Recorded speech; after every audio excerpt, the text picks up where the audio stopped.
Welcome to the very first episode of Stories and Art, my format where I talk about personal stories that happen to me that relate to art, pop culture, and my creative work.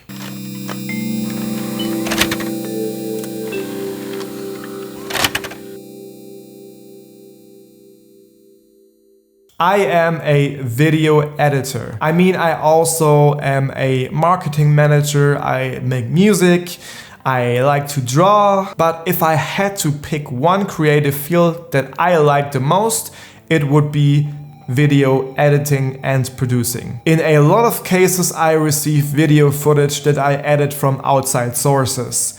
Typically, YouTubers send me raw footage and give me a vague idea of what they want, or just send me example videos on how to make their content. In today's story, I want to talk about one particular time where I got in touch with a big German YouTuber to get video editing jobs for him done. At least that's what I thought at first what was going on. If you've read the title, you know that this is not the end of the story. So, back in 2019, I saw an ad on eBay Classifieds where somebody was looking for a video editor, specifically for YouTube. Since I had some experience in the field, having worked full-time for some of the biggest YouTubers in Germany, I jumped at the chance since in that time I was between full-time jobs and I needed some cash. So I got in contact with a guy named Paul who said he was a representative of a YouTuber and a video producer himself. Now, Paul seemed like a fairly nice dude at the beginning, although he was a little bit arrogant too,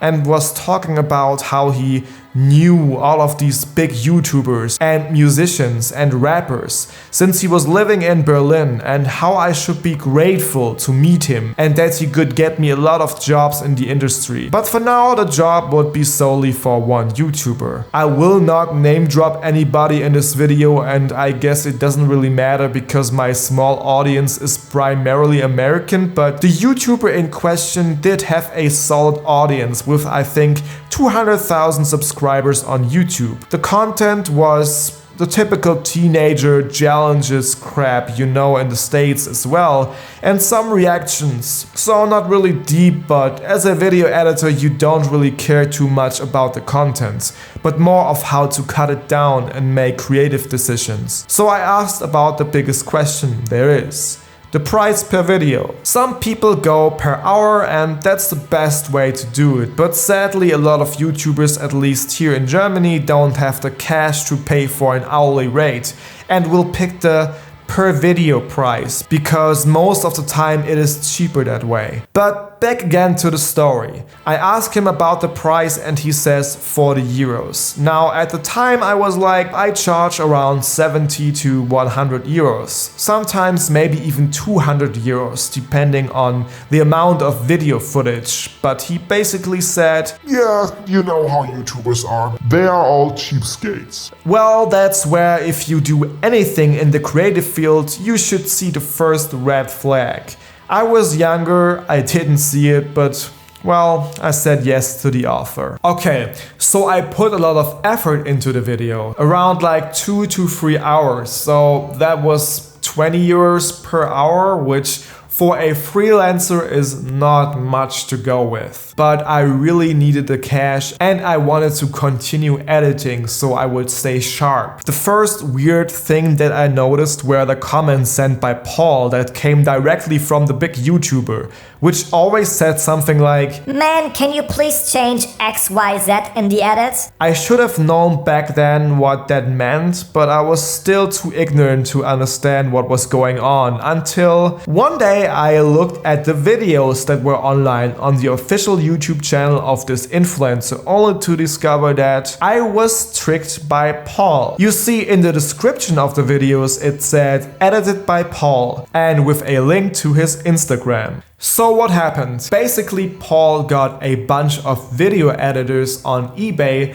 and told them all that he was a manager or representative of a YouTuber, which was not really the case. What actually happened was The YouTuber hired Paul to be his editor. Then Paul outsourced it to other editors and kept a cut of the original budget, but he just didn't do anything for it. It was the other editors that did it. The reason I know this is I emailed the YouTuber after seeing the description without my name and said, hey, why is my name and Instagram not in the description of your videos? I am the one who edited them. And well, he never replied to my mails, but Paul did.